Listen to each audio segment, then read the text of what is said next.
আসলে 17টি বছর যে স্বৈরশাসক মাফিয়া সরকার ক্ষমতায় ছিল তার সম্পূর্ণ অবৈধভাবে এবং ভুয়া নির্বাচনের মাধ্যমে দেশবাসী জানে।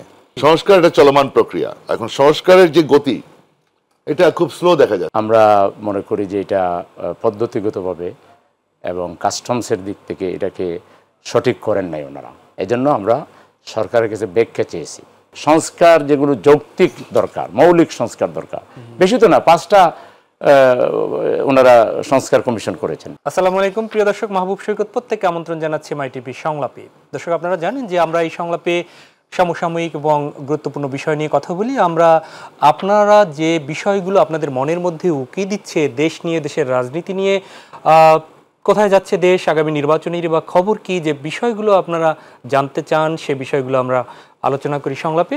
আজকে আমরা আলোচনার বিষয়বস্তু নির্ধারণ করেছি নির্বাচনের সুবাতাস। স্টুডিওতে উপস্থিত রয়েছেন দুজন পরিচিত মুখ আপনাদের। আমার ডান পাশে রয়েছেন সাবেক সংসদ সদস্য বিএনপি নেতা নাজিমুদ্দিন আলম। আলম ভাই, আপনাকে স্বাগত জানাচ্ছি। এবং একই সাথে বাঁ পাশে রয়েছেন আপনাদের আরো একজন পরিচিত মুখ, বাংলাদেশ জামায়াত ইসলামীর কেন্দ্রীয় নির্বাহী কমিটির সদস্য এবং ঢাকা মহানগরী উত্তরের আমির সেলিম উদ্দিন। সেলিম ভাই, আপনাকেও স্বাগত জানাচ্ছি। জি, ধন্যবাদ। প্রিয় দর্শক, আজকে স্টুডিওতে কিন্তু দুজন সাবেক ছাত্র নেতা, এক সময়ের 90-এর গণ অভ্যুত্থানের অন্যতম একজন মহানায়ক, ছাত্রদলের সাবেক কাণ্ডারীদের একজন নাজিমুদ্দিন আলম, আর রয়েছেন ছাত্র শিবিরের সাবেক সভাপতি সেলিম উদ্দিন। আমরা তাদের কাছে যাচ্ছি। প্রথমেই যাই হচ্ছে আলম ভাই, আপনার কাছ থেকে শুরু করি। আজকে বৈঠক শেষে আমরা জানি যে প্রধান উপদেষ্টার সাথে আপনাদের ভারপ্রাপ্ত চেয়ারম্যান লন্ডনে যে বৈঠক হয়েছিলেন, সেখানে স্থায়ী কমিটির সদস্য সালাউদ্দিন আহমেদ উড়ে গিয়েছিলেন বাংলাদেশ থেকে সেই বৈঠকের জন্য, আমির খসরু মাহমুদ চৌধুরী, এবং তিনি তারপর আজকে ফিরে এসেছেন, দুঃখিত। এবং আজকে তিনি এসে গণমাধ্যমকে বলেছেন রমজানের আগে জনগণের প্রত্যাশা পূরণ হচ্ছে। উনি এইভাবেই আসলে বলেছেন। এটি কি আসলে নির্দিষ্ট করে বলার সুযোগ একদমই বলা যাচ্ছে যে জনগণের প্রত্যাশা পূরণ হচ্ছে? সেটি কি শুধুমাত্র নির্বাচনের বিষয়টাই, না জনগণের সার্বিক বিষয় প্রত্যাশা হচ্ছে, পূরণ হচ্ছে? ধন্যবাদ মাহবুব সৈকত এবং মাই টিভির সকল দর্শকবৃন্দকে আমার সালাম, এবং আমার সহ আলোচক, আমাদের স্নেহভাজন, অত্যন্ত আন্দোলন সংগ্রামে যাকে সবসময় আমরা দেখেছি, ছাত্র শিবিরের সভাপতি ছিলেন। আমার যদিও অনেক ছোট বয়সে, অনেক তরুণ, এবং জামাতের দক্ষিণের সভাপতি, উত্তরের সভাপতি সেলিম। আমি প্রিয় দর্শকবৃন্দ সবাইকে আমার আন্তরিক সালাম জানাচ্ছি। আসসালামু আলাইকুম। আসলে 17টি বছর যে স্বৈরশাসক মাফিয়া সরকার ক্ষমতায় ছিল তার সম্পূর্ণ অবৈধভাবে এবং ভুয়া নির্বাচনের মাধ্যমে দেশবাসী জানে। জনগণ ভোট দিতে পারে নাই দীর্ঘদিন, 17টি বছর স্বাধীনভাবে ভোট দিতে পারে নাই। এদেশের মানুষের মুক্তিযুদ্ধের চেতনা, গণতান্ত্রিক চেতনা, গণতান্ত্রিক মূল্যবোধ, এটা কিন্তু আমাদের মানুষের ভিতরে খুব বেশি। তো এই চেতনাটা আওয়ামী লীগ নস্যাৎ করে দিয়েছে। আওয়ামী লীগ যখনই ক্ষমতায় থাকে তারা নিজেদের দলটাকে এবং দেশটাকে মনে করে কি বাপদাদার তাল্লুক, ওনরাই একমাত্র রাজা, আর সব প্রজা রাম রাজত্ব কায়েম করবে, লুটপাট, একদলীয় শাসন ব্যবস্থা, অনেক স্টোরি। এদের ইতিহাস যদি বলতে যাই, যারা খুন খারাপি করে মানুষের ভিতরে মানবতার বিরোধী কাজ করে, তারা আজকে দেখেন তাদের পরিণতিটা কোথায় দাঁড়িয়েছে। তাদের পার্টির প্রধান যে নেতা, উনি পর্যন্ত ভালো একটা জানাজা পায় নাই। দুঃখজনক, এত বড় নেতা 13 জন মাত্র জানাজা পড়েছে। এটা আওয়ামী লীগের জন্য লজ্জা। আবার তার কন্যা, উনি আবার পার্টির সভানেত্রী হওয়ার পরে ওনারও এমনভাবে কর্মকাণ্ড করলো, স্বৈরাচারী আচরণ করে, যেমনিভাবে রক্ষী বাহিনী দিয়ে অপোজিশনকে মেরেছিল 30,000 রাজনৈতিক কর্মীকে শেখ সাহেব, মরহুম শেখ সাহেব, একইভাবে তার কন্যা, উনিও সেই একই স্টাইলে আপনার বিভিন্ন বাহিনীর মাধ্যমে, র্যাব বাহিনী এবং আপনার বিভিন্ন পুলিশ বাহিনী, তাদেরকে দিয়ে এবং প্রশাসনটাকে ঢাকা শহরে এবং কিছু কিছু রিক্রুটমেন্ট দিয়ে তারা আমাদের অপোজিশনকে দমন করেছে, কথা বলার সুযোগ দেয় নাই। ভোট যখন হয়েছে 14 সালে কি ভোট হয়েছে দেশের মানুষ জানে, 2018 সালে কি ভোট হয়েছে, দিনের ভোট রাতে সম্পন্ন হয়েছে। 14 সালে তো আমরা নির্বাচনে যাই নাই, যেহেতু ভোট জানি যে আমরা কি করবে, ভোট জনগণ ভোট দিতে পারবে না, আমরা জানি শেখ হাসিনার অধীনে কখনো সুষ্ঠু ভোট হতে পারে না। ফলে 24 সালে আমি দামি ভোট করলো।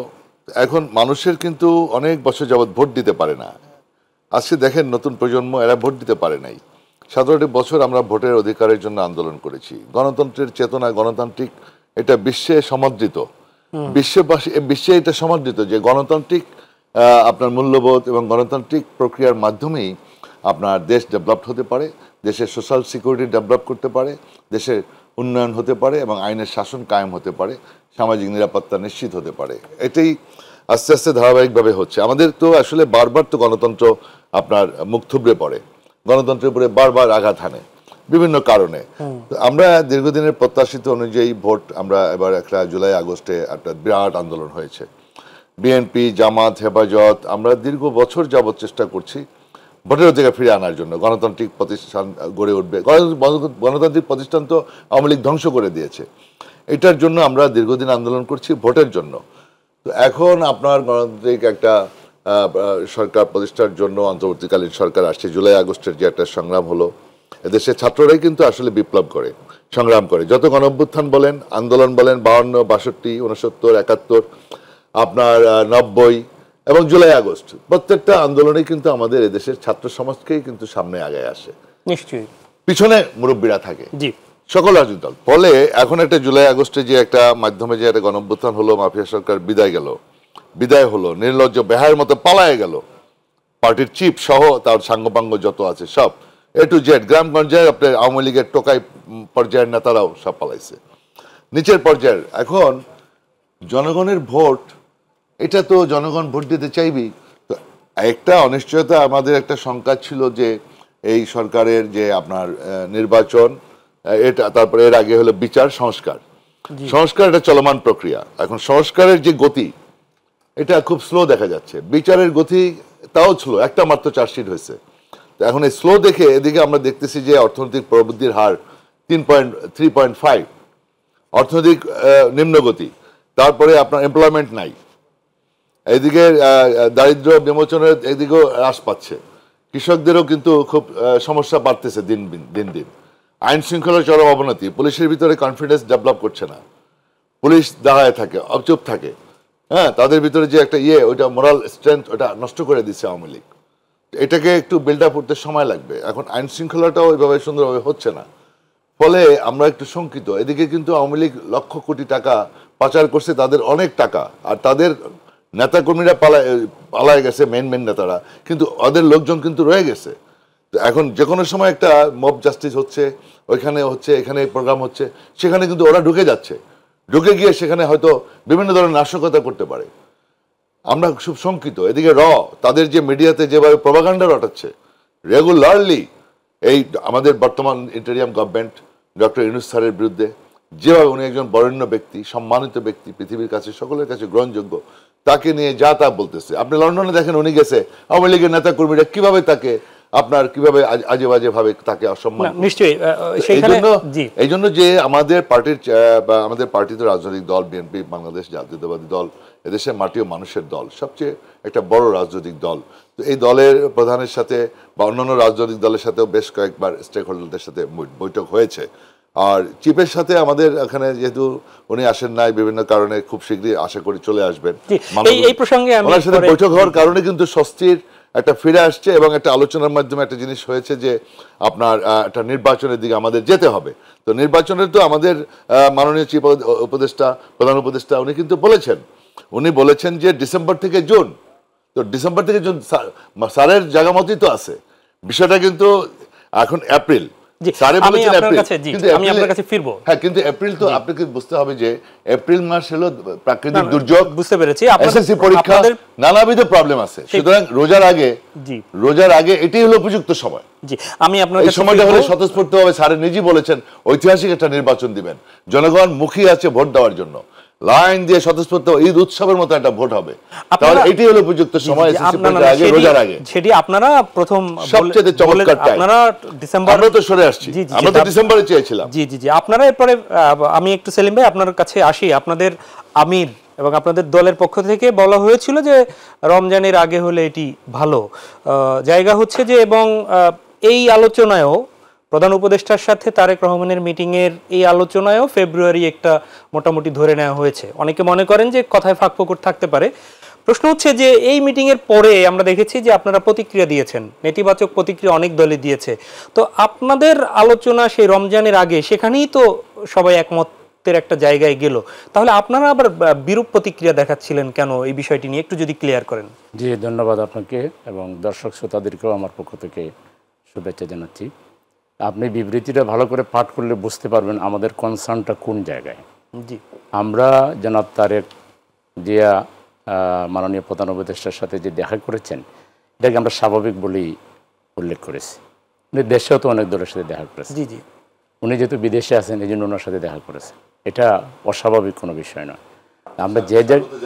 আমরা আমরা স্বাভাবিক বলেছি যে এটা হতেই পারে, হইতেই পারে। জি কিন্তু আমরা যে জায়গায় কনসার্ন ব্যক্ত করেছি সেটা হলো যে যৌথ স্টেটমেন্টটা, এটা ওখানে না হয়ে উনি যদি দেশে এসে করতেন, উনি বলতেন যে ঠিক আছে আপনার কথা শুনলাম, আমি আরও যেহেতু অপরাপর রাজনৈতিক দল আছে সেই দলগুলোর সাথে কথা বলে আমি সিদ্ধান্তটা জানি, এবং এখানে সেই স্টেটমেন্টটা যদি করতেন সবাইকে নিয়ে, তাহলে জাতীয় ঐক্যটা আরও শক্তিশালী হইতো, ভুল বোঝাবুঝির জায়গাটা হইতো না।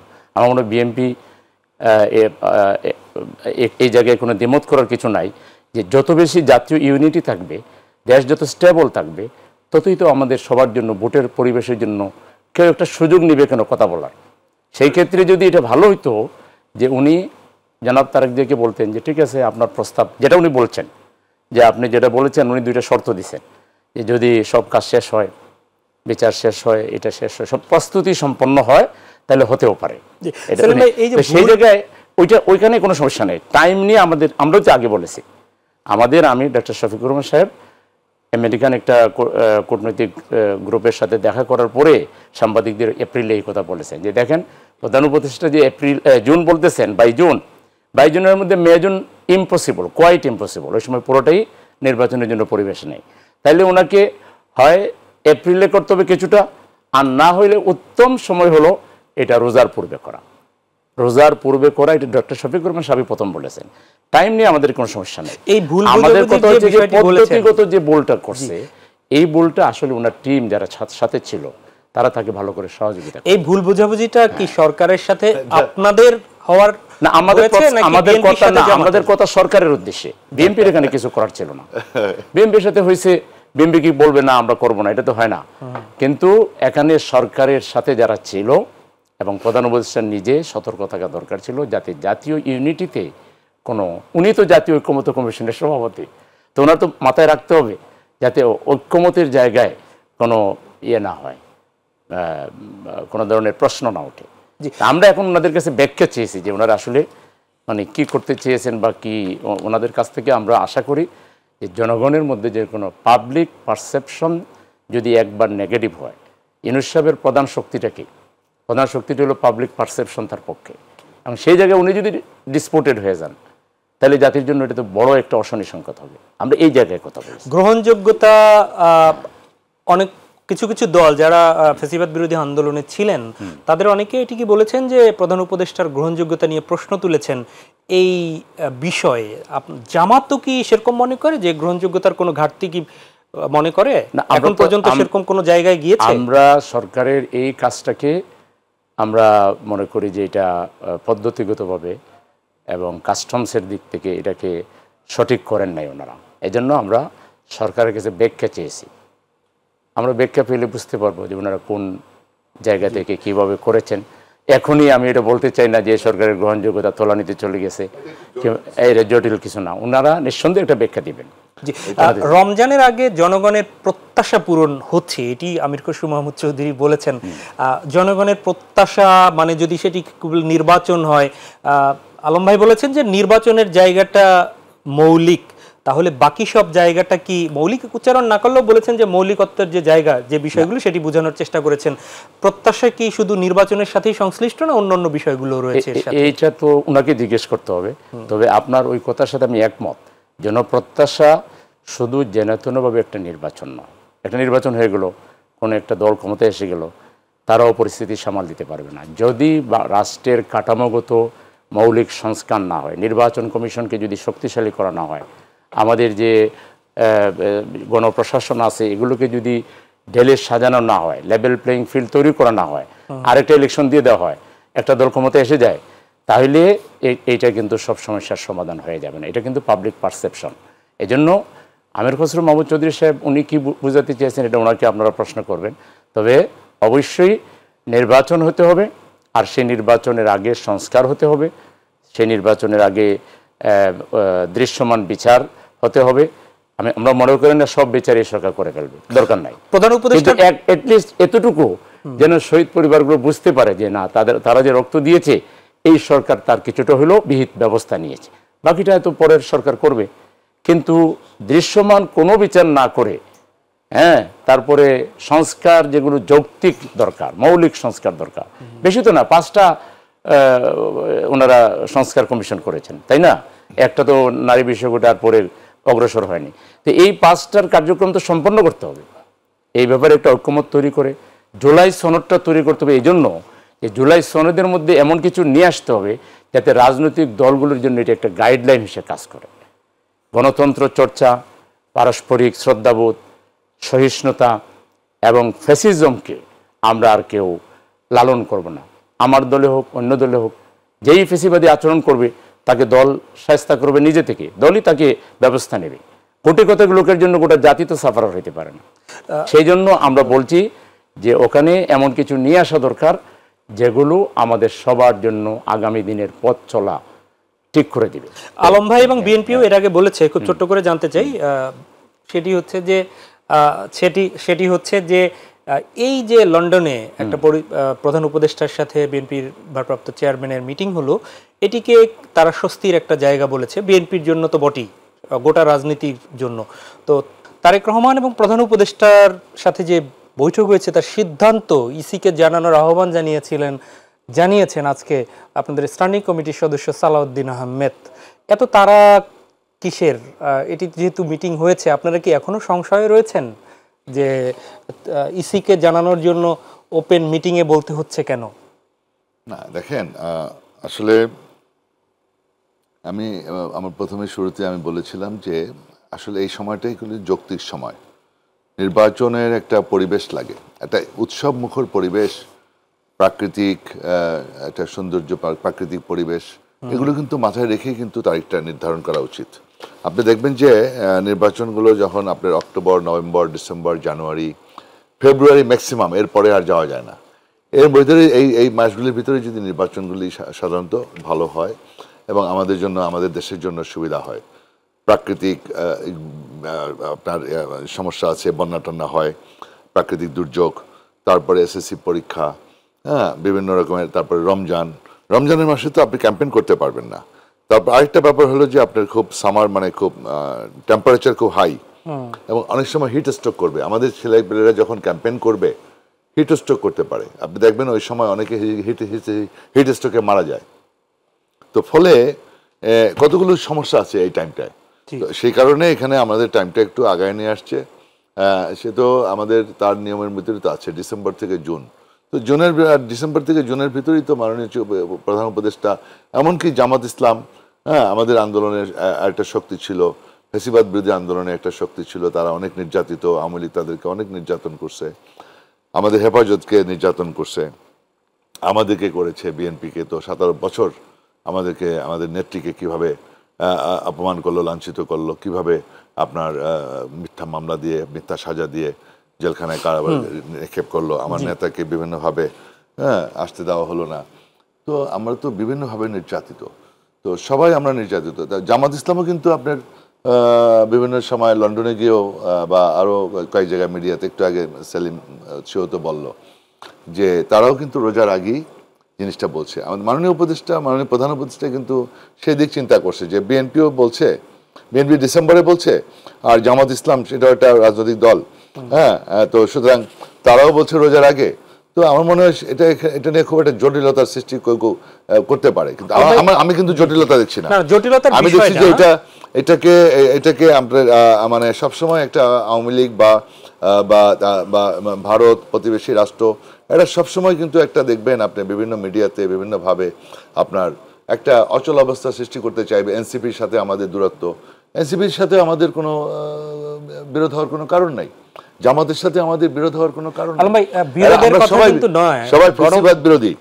এখানে আমাদের কিন্তু বুঝতে চেষ্টা করে যে নির্বাচনের ব্যাপারে বিএনপি যতটা সিরিয়াস, সংস্কারের ব্যাপারে কি আমি আপনাকে বলি সিরিয়াসনেসটা আছে কিনা, বিচারের ব্যাপারে সেই সিরিয়াসনেসটা আছে কিনা। অবশ্যই আপনি আমাকে একটা জিনিস আপনাকে বুঝতে হবে যে যত গণঅভ্যুত্থান হয়েছে পৃথিবীর বিভিন্ন দেশে, 16টা দেশে এরকম গণঅভ্যুত্থান হয়েছে, আন্দোলন হয়েছে, বিপ্লব হয়েছে। বিপ্লবের পরে বিচার সংস্কার এগুলি আসছে, কিন্তু বিচার সংস্কারের আগে আগে নির্বাচন করেছে তারা। আপনি দেখেন, আপনি চেকোস্লোভাকিয়া, ইন্দোনেশিয়া, শ্রীলঙ্কা, আপনি দেখেন চিলি, বিভিন্ন দেশে আপনার যে তার ফার্স্ট নির্বাচন। কারণ কি জানেন? Political stability, which is very important. Political stability ছাড়া ডেভেলপমেন্ট হবে না, বিনিয়োগ হবে না, আর দেশি বিনিয়োগ না হলে বিদেশি বিনিয়োগ আসবে না। আমাদের দেশি বিনিয়োগ দেখেন, এই যে 10 মাস যে গেল, কোনো একটা ইন্ডাস্ট্রি আপনার স্থাপনা হয়েছে কিনা দেখেন।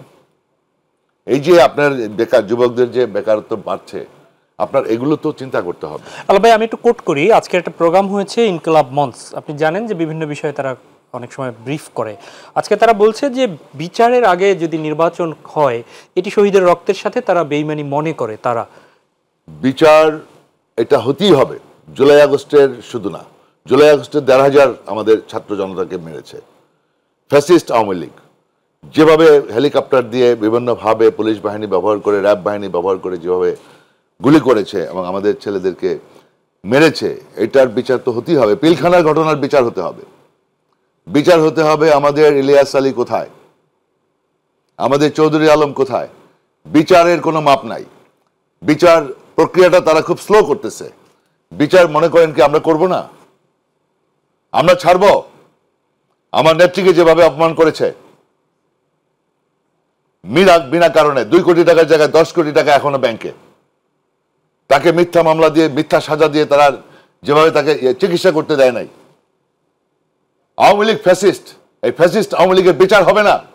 এই বাংলার মাটিতে আওয়ামী লীগের বিচার হবে, কিন্তু বিচারের নামে দেরি হচ্ছে। আমি প্রধান উপদেষ্টার প্রতি তার সফলতা কামনা করি। শুরু থেকেই আমার নেতা ভারপ্রাপ্ত চেয়ারম্যান জনাব তারেক রহমান সাহেব বারবার বলেছেন তাকে সহযোগিতা করব। আমরা সহযোগিতা করতে চাই এবং কোনোভাবেই ব্যর্থ হওয়া যাবে না। কিন্তু দেখেন আপনি সবগুলো কাজগুলো আপনার স্লো যাচ্ছে। বিচার সংস্কার চলমান প্রক্রিয়া, বিচারটাও চলমান প্রক্রিয়া। বিচারের কাজ শুরু করুক, বিচারের কাজ শেষ করতে করতে আপনি মনে করেন কি 5 বছর 10 বছর লাগবে?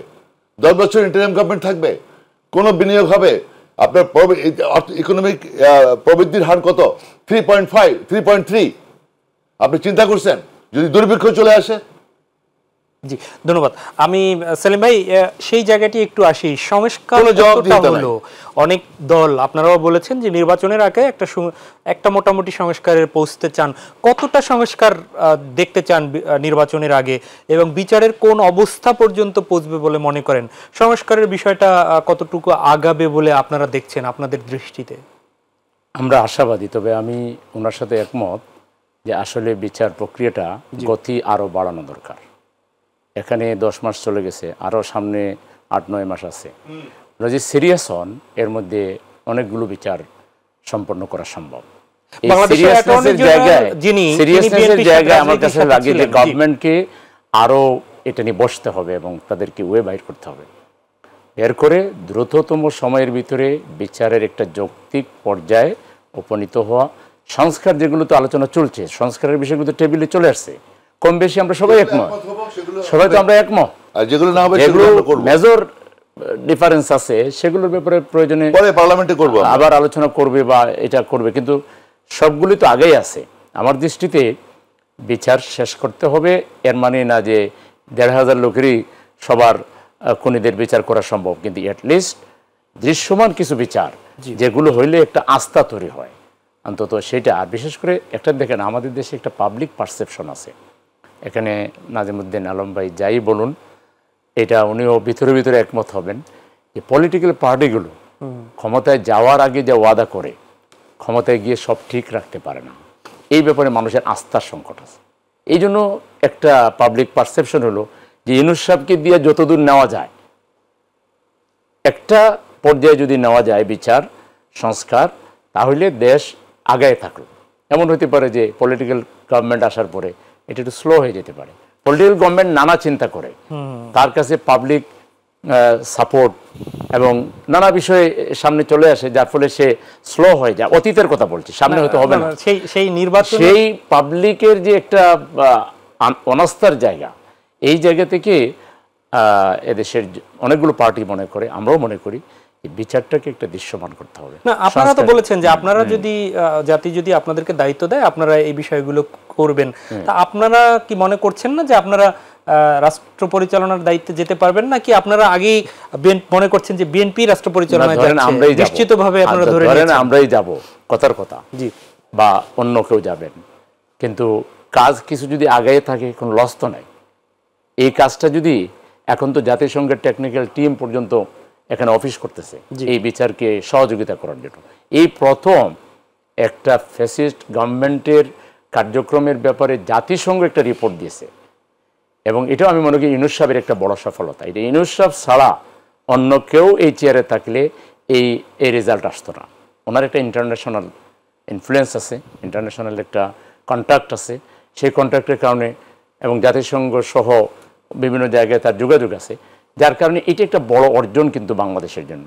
এই জুলাই গণ অভ্যুত্থানে যে ইয়েটা হয়েছে, মার্ডারগুলো হয়েছে, যে জেনোসাইড হয়েছে, যেটাই আমরা বলি, এইটাকে আন্তর্জাতিক স্বীকৃতি আদায় করতে পারাটা এই সরকারের একটা বড় সফলতা। তো সেই জায়গায় এই সরকার যদি বিচারটা একটু আগাইতে পারে, যতটা আগাইতে পারে ততটাই তো আমাদের জন্য প্লাস পয়েন্ট হলো। নির্বাচন তো অনেকটা আমরা ফয়সালা করে ফেলছি, জামাতও বলছে ফেব্রুয়ারিতে হওয়া দরকার। এখন প্রধান উপদেষ্টা সাহেবের সাথে তারেক জিয়া সাহেবের যে মিটিং হয়েছে, সেখানে ওনারা এই কথার মধ্যেই, যদি এটা 100% ফাইনাল কথা হয় নাই, কিন্তু এইভাবেই বলেছেন উপদেষ্টা সাহেব, যদি সব সম্পন্ন হয় তাহলে এতে হইতে পারে এরপরে। হ্যাঁ, তো সেই ক্ষেত্রে বিচারটা আরও স্পিড আপ দরকার, সংস্কারটা আরও স্পিড আপ দরকার। এই ক্ষেত্রে আমি একটা পয়েন্ট বলবো, রাজনৈতিক দলকে, বিশেষ করে বিএনপি, জামাত, বড় রাজনৈতিক দল যারা, তারা এই ঐক্যমত্য কমিশনকে আন্তরিক সহযোগিতা করা দরকার। আমরা যদি সহযোগিতা করি, ওদের পক্ষে সময় ক্ষেপণ করা সহজ হবে না।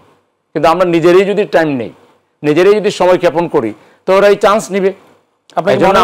সহযোগিতা করছে না এরকম মনে হচ্ছে? সহযোগিতা হচ্ছে, যেমন আমরা বলছি যে তারাও স্লো করতেছে, আমাদের সহযোগিতায়ও আমি মনে করি কোনো কোনো ক্ষেত্রে এই স্লো ভূমিকা আছে।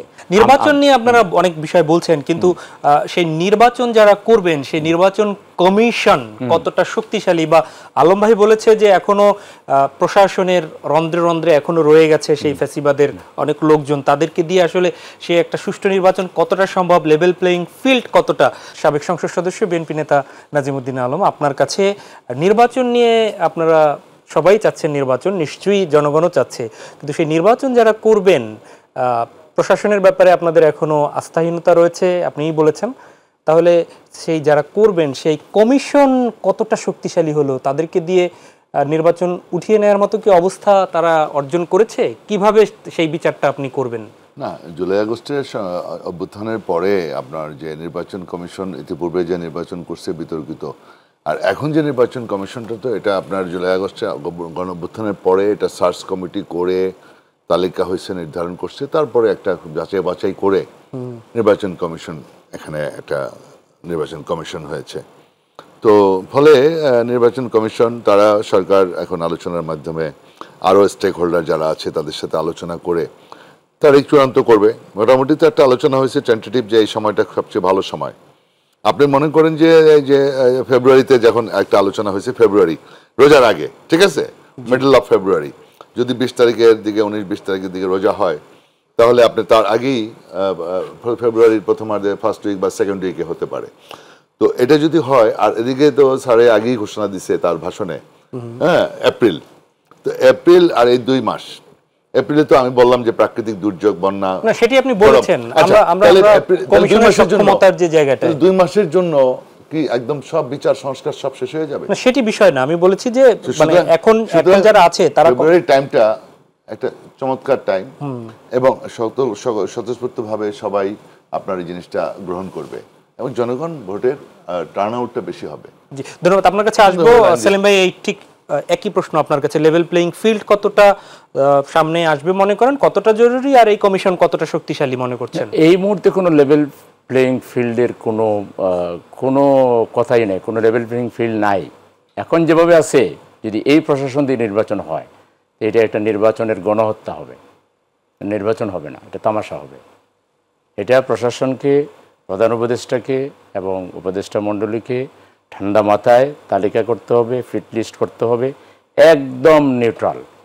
যারা জুলাইয়ের শহীদদের আত্মত্যাগকে মাথায় রেখে শহীদদের রুহের অভিশাপ এবং জনগণের অভিশাপ, সর্বোপরি আল্লাহর গজব থেকে পানাচ্ছে, এরা যদি আখেরাতকে ভয় করে, আল্লাহকে ভয় করে, এই দেশ এবং জাতির প্রতি তাদের যে কমিটমেন্ট, এটা 100% রক্ষা করে নির্বাচনের ফিল্ডে যদি তারা কাজ না করেন, তাহলে এটা কোনো নির্বাচন হবে না। নির্বাচনের নামে আরেকটা তামাশা হবে, ইন্টারন্যাশনাল একটা গ্রহণ। যে পথে আওয়ামী লীগ ডুবছে, প্রত্যেকটা নির্বাচনকে বিতর্কিত করেছে তারা নিজ হাতে, নির্বাচনকে হত্যা করেছে তারা। একই পথ যেন এই কেয়ারটেকার সরকার না করে, এবং তারা করলে এটা অনেক বড় বেশি তাদের বিরুদ্ধে মানুষের অভিশাপ তৈরি কি হবে। চাচ্ছেন তাহলে? কি না, কেমন- তাদেরকে অবশ্যই আরো অ্যাক্টিভ হইতে হবে। কোনো অস্ত্র উদ্ধারিত আমরা দেখছি না। আওয়ামী লীগের সেই অস্ত্রগুলো কোথায়? এখন যে বিভিন্ন জায়গায় সন্ত্রাসী হামলা হচ্ছে, সন্ত্রাসী দিকে ধরছে কোথায়? মাঝখানে কি একটা অভিযান করলো, টুকটাক অভিযান করে ঘরে ঢুকে গেল। সন্ত্রাসী গ্রেপ্তার করতে হবে, অস্ত্র উদ্ধার করতে হবে, প্রশাসনের সব জায়গায় নিউট্রাল লোক বসাইতে হবে, যারা কোনো পার্টিকে ফেভার করবে না, একদম নিউট্রালি তারা ইলেকশন করবে। আর নির্বাচন কমিশনের কথা আপনি বলছেন, ওনাদেরকে আমরা অবজারভেশনে রেখেছি। কেউ কেউ তো প্রশ্ন তুলেছেন তাদের কার্যক্রম নিয়ে, আমরা ওনাদেরকে আরো দেখবো, আর ওনাদের কার্যক্রম দেখবো, এখনো কথা বলার সুযোগ আছে। জি নির্বাচন, আমি বলি নির্বাচনটা মানে ঐতিহাসিক নির্বাচন হবে। আমাদের মাননীয় প্রধান উপদেষ্টা তিনি নিজেই বলেছেন, আমি একটা ঐতিহাসিক একটা ভালো নির্বাচন করব। এটা কিন্তু তার জন্য চ্যালেঞ্জ। না চ্যালেঞ্জ সেটি বলেছেন। বাংলাদেশের জনগণের চাহিদাও, তাদের আকাঙ্ক্ষা প্রত্যাশা একটা সুষ্ঠু নির্বাচন। যে নির্বাচন বিতর্কিত হয়েছে অতীতে, এরকম বিতর্কিত নির্বাচন আমরাও চাই না। আমরা চাই বিএনপিও মাঠে মানুষের দল। আলম ভাই, আমি একটু আমার হাতে সময় একদম কম, জনগণের আমি একটু স্বতঃস্ফূর্ত জি, জি, নির্বাচন চাই আমরা। আমি এই নির্বাচন আসলে আপনাদের যদিও আগে থেকে ঘোষণা আছে যে জাতীয় সরকার করবেন যদি আপনারা ক্ষমতায় যান, তো সেই জাতীয় সরকারের জায়গায় কি জামাতকেও আপনারা নিবেন না যুগপৎ আন্দোলনে অন্য অন্য যারা ছিল তারা, কিভাবে আপনারা তাদের মধ্যে সিট বন্টন করবেন, এগুলো কোনো আলোচনা হয়েছে? দেখেন, আমাদের ভারপ্রাপ্ত চেয়ারম্যান জনাব তারেক রহমান সাহেব কিন্তু আমাদের সংস্কারের 31 পয়েন্টস, আমি 2 মিনিট সময় দিতে 31 পারবো দফা আপনাকে। আমাদের দেওয়া আছে। সেখানে পুরাপুরি সংস্কার আমাদের কর্মসূচিগুলি রয়েছে, এবং কিভাবে আমরা দেশটা ভবিষ্যতে পরিচালনা করব, দেশের জন্য, স্বাস্থ্য সেবার জন্য, কৃষির জন্য, কৃষি শিল্পের জন্য, এবং আমাদের শিল্পায়নের জন্য, বেকারত্ব যুবকদের জন্য, না সেটি আমরা ছাত্র জানি, যুবকদের আমরা বিভিন্ন জানি। কর্মসূচি আমাদের আগামী রয়েছে। নির্বাচনে আপনারা কি আপনি এনসিপি নির্বাচন- নাকি জামাত বা অন্যান্য দল কাদের কি আসলে প্রতিদ্বন্দ্বী ভাবছেন আপনারা? এখানে একদম 1 মিনিটে বলতে হবে।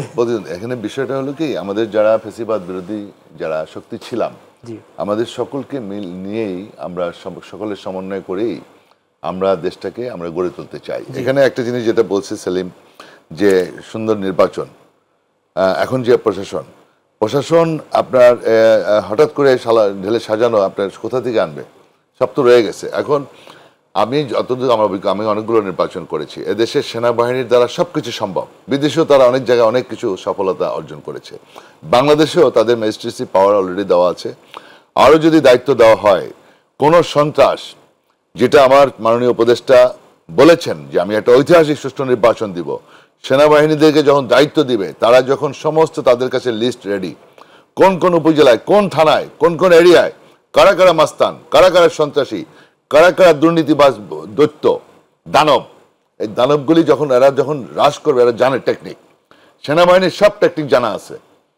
তাদেরকে যখন এটা দেওয়া হয়, অতীতে দেখেছি আমরা, এলাকা সব ছাড়া হয়ে যায়, অনেক ধন্যবাদ, সব এলাকা ছাড়া হয়ে যায়। অনেক ধন্যবাদ। একটা স্বতঃস্ফূর্ত একটা সেখানে পরিবেশ, যদি আপনাদের কোনো level নেতা, playing field তৈরি আপনাদের হবে। কোনো কর্মী ধরা পড়ে, আপনারা আবার বিরোধী যাবেন যত কিনা? দুর্নীতিবাজ, সন্ত্রাস, মাস্তান যত ধরা পড়ে, আমরা তো দেশের মাটি ও মানুষের দল, জনগণের সমর্থন আমাদের আছে। আমরা বিশ্বাস করি জনগণ যদি আমাদেরকে ভোট দেয়, আমরা সরকারে যাব। অনেক ধন্যবাদ। অন্যদেরকে যদি দেয়, তারা যাবে। অনেক ধন্যবাদ সেলিম ভাই।